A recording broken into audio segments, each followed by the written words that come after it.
Hi, my name is Taylor Gates and I'm from FANVERSATION. Congratulations on the show. It's so much fun. Something I really love about it is that it blends so many cool genres in a really fun way. There's like mystery, there's horror, there's some comedy. Emily, I'm curious, how did you sort of strike that tone? It was a challenge. It was definitely a sort of like a big struggle to sort of like find the kind of like dominant genre in each episode. I think in the end, I think we kind of let it ebb and flow, where some episodes lean a little bit more into the supernatural, some more into the interpersonal, like chess game. Some of it's more focused on love and family.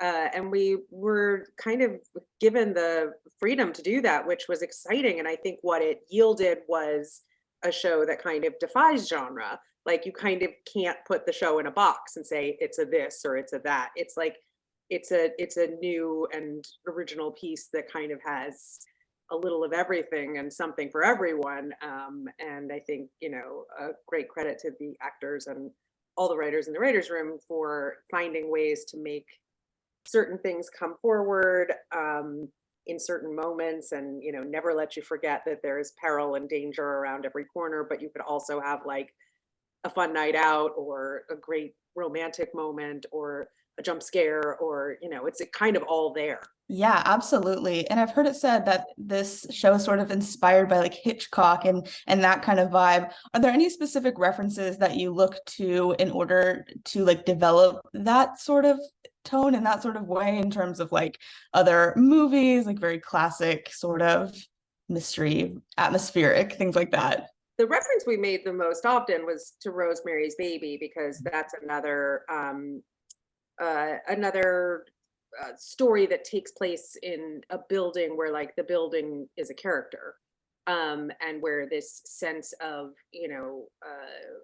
whether you believe in it or just see it as an allegory, the ghosts of the past are sort of still with us, amongst us in this building. That this is sort of there's almost like a feeling that this is an epicenter of like a supernatural unrest, and like that there are these kind of spirits that are unhappy and are desperate to communicate with our world.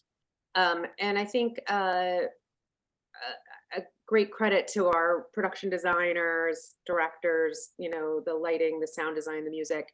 It all contributes to that atmosphere, where all of this beauty is right up against all of this peril. And sort of posing that question to you two, Warren and Amy, did you base your characters off of anyone specific, whether that be another fictional character, whether that be someone you might know in real life? How did you kind of dive into these people?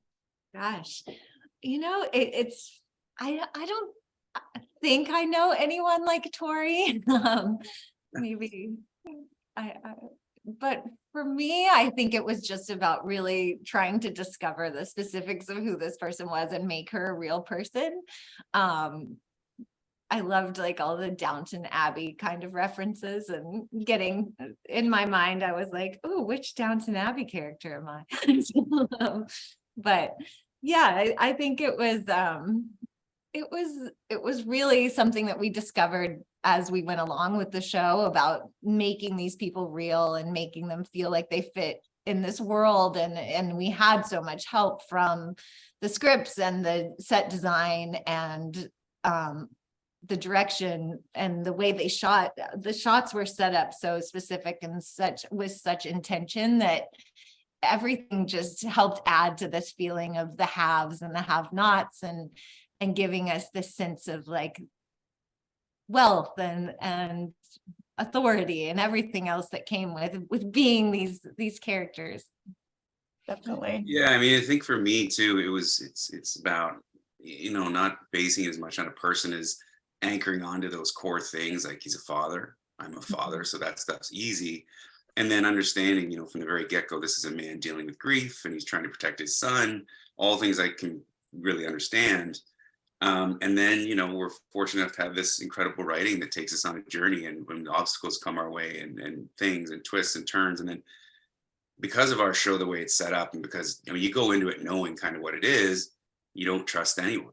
And so you're always wondering what somebody's up to. And that's really exciting. And so the viewing audience is so smart these days. Like, you don't have to overplay things because they already suspect everyone. They already have ideas.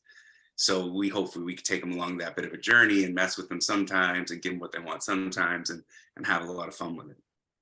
Well, I think that you definitely did. The show was so much fun. I can't wait to see the final episodes when I get to see those. Thank you guys so much. Thank you, Taylor.